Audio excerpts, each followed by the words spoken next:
আমার গাড় ফিরে যেতে ঘাড়ালি, তারপরেও খুবই ব্যথা হচ্ছে, তারপর তো কষ্ট করে ঘাড়ালি এসছি আমি। আরে কলা গাছের অবস্থা কি মানে কি হ্যাঁ, এই কলা গাছ কলা বিক্রি করে আমি 10টা বিটির বীজলাম আর একটা বিটির বিয়ে হচ্ছে না। কোন বালবুতু করে রে? বাবারা বাদ দাও তো, ওই তো কলা ধরছে গাছে, চলো কলা চুরি করে বিক্রি করে তোমার ওষুধ কিনে দেবো। আজকে এই রই বলছি, আজকে কে কলা চুরি করে আমি দেখবো। হ্যাঁ চলো চাচা। নাম তাইলে নাম সুকের ছাবেরা খুনিডা মুখে ভরিয়া মে ছবেরা। তোকে আমি তুলবো, তুই পারবি, ঠিক আছে? ঠিক আছে। কোন বালবুতুরা রে ওরা? চাচা কলা গাছের মালিক আছে না আমারে?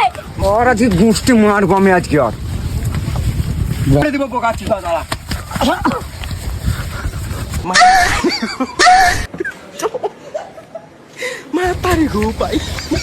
चाचा भाई गाड़ में दिलो रे। मतलब वो अलग ही लेवल का बंदा था।